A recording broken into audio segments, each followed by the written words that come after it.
Química básica, audio 37. En el audio anterior aprendimos a encontrar el porciento de cualquier elemento dividiendo su masa en un mol entre la masa molar del compuesto y multiplicándolo por 100. En sentido contrario, si ya tenemos el porciento de cada sustancia y la masa del compuesto, multiplicaremos la masa del compuesto por la masa del elemento y lo dividiremos entre 100. Esto va a ser útil para lo que ahora vamos a conocer como la fórmula empírica. Vamos a suponer que ya sabemos qué elementos hay en una muestra. Sabemos los nombres de los elementos. Ahí tenemos una ventaja, podemos ir a la tabla periódica si lo necesitamos, y lo vamos a necesitar. También, porque nos lo dio nuestra computadora, conocemos el porciento de composición, lo que habíamos aprendido a calcular en el audio anterior. Ahora, si yo tengo, ¿qué porcentaje hay de los elementos que ya sé que están ahí? ¿Puedo generar la fórmula original? ¿Me puedo copiar, me puedo plagiar la fórmula de alguien más? Sí, sí puedo. ¿Cómo lo voy a hacer? Debo determinar el número entero más pequeño de las razones molares de los elementos del compuesto. O sea, voy a buscar los subíndices de la fórmula. Veamos un ejemplo sencillo. Si a mí me hubieran dado la fórmula NaHCO3 y me hubieran dicho que todo lo que tengo de este NaHCO3 es un mol, o sea, una cucharada, y yo hubiera aplicado mis cálculos tomando de la tabla periódica sus masas de Na, de H, de C, de O, y los hubiera multiplicado por los subíndices que están en la fórmula, los hubiera sumado todos, hubiera yo obtenido la masa molar del compuesto NaHCO3, que es 84.01. De ahí hubiera yo procedido a sacar los porcientos, como aprendimos. Tomamos la masa de un elemento, lo dividimos entre la masa molar y lo multiplicamos por 100. Y hubiera yo obtenido, por ejemplo, del oxígeno 57.14%, que es lo que estábamos platicando hace un momento. Supón que se han determinado qué elementos son y sus porcentajes de composición. Y el porcentaje de composición de 57.14 de oxígeno en una muestra que me dieron me sirve para saber la fórmula. La máquina que analiza electromagnéticamente al compuesto, a la muestra, me dijo que tenía yo oxígeno. Pesó, tomó los datos que tenía en su memoria de la tabla periódica y llegó al 57.14. Si yo le doy una indicación a la máquina o lo hago yo físicamente, la máquina o yo vamos a retroceder para encontrar que O valía 3. ¿Cómo lo hacemos? Tomamos 84.01 gramos de NaHCO3, lo multiplicamos por 57.14 y lo dividimos entre 100. Hazlo. 84.1 gramos de NaHCO3 por 57.14 y divídelo entre 100. ¿Qué número te dio? 48.003314. Bueno, solamente vamos a tomar 4 cifras. 48.00, porque después de eso ya tenemos una desviación.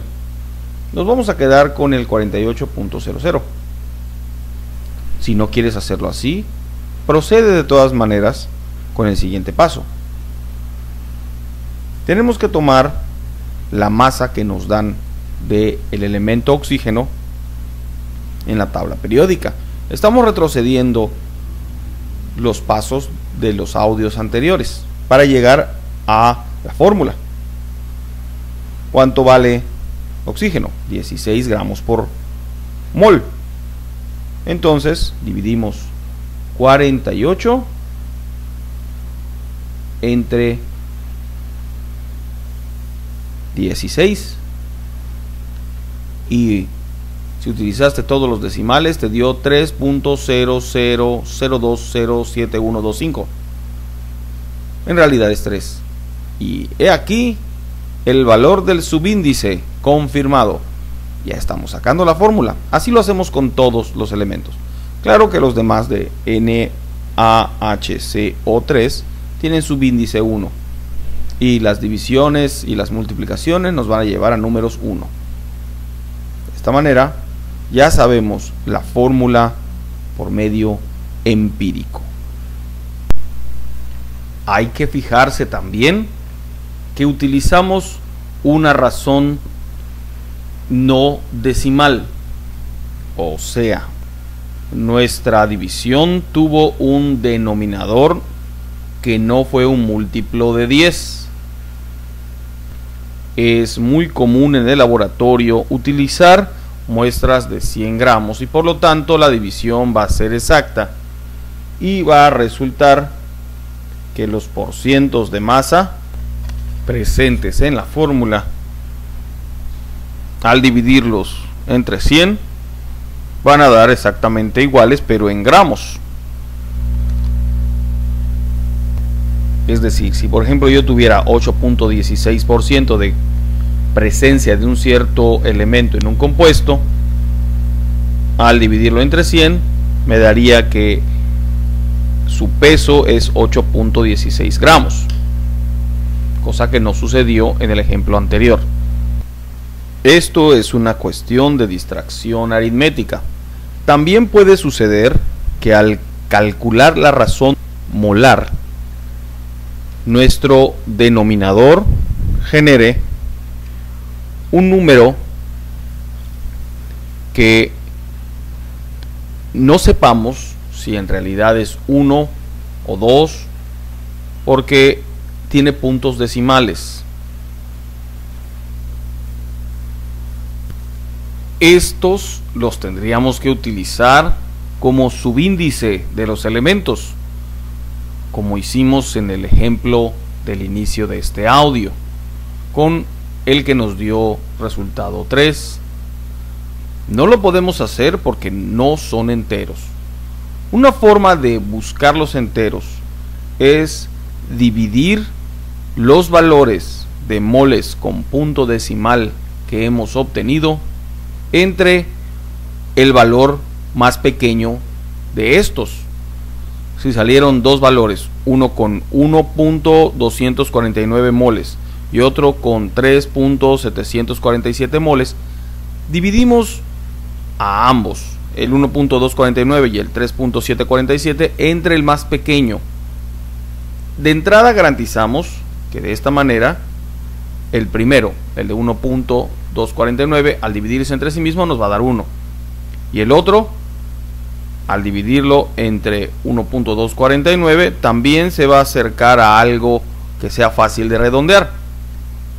Si lo haces a mano o en tu calculadora, te vas a acercar a 3 moles.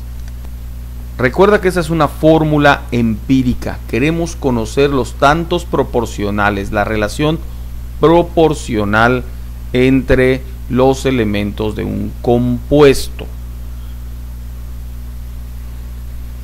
En el ejemplo que estamos revisando ahorita de 1.249 y 3.747, si hacemos la división entre el primero, 1.249, vamos a obtener 1 del primero y 3 del segundo, y la relación entonces va a ser elemento 1 sin subíndice y elemento 2 con subíndice 3. Ya se puede utilizar. Si después de este paso no nos hemos acercado totalmente a el número que parezca un subíndice, El siguiente procedimiento sería multiplicar esos números de moles, que ya hemos dividido entre alguno de ellos mismos, por un número entero que logre que todos parezcan enteros sin decimales. Por ejemplo, si tuviéramos 1.5, 3 y 1, el 1.5 todavía no está en enteros y no lo podemos redondear. Pues multiplicamos a todos por 2 y ya no va a quedar 1.5, 3 y 1, sino que va a quedar 3, 6 y 2. Así se van a expresar como subíndices y se mantiene con todo este ejercicio aritmético la relación proporcional. Parte de un principio matemático, que es el principio asociativo. Si a números que están relacionados en forma proporcional los multiplicamos por uno en común, los números cambian, pero la relación proporcional se mantiene. Es cierto, en un laboratorio serían mucho más estrictos de lo que estamos siendo, pero nosotros apenas estamos conociendo la dinámica del manejo de las fórmulas. En general, todos estos audios solo nos llevan a conocer lo básico, pero suficiente para nuestro nivel de estudio.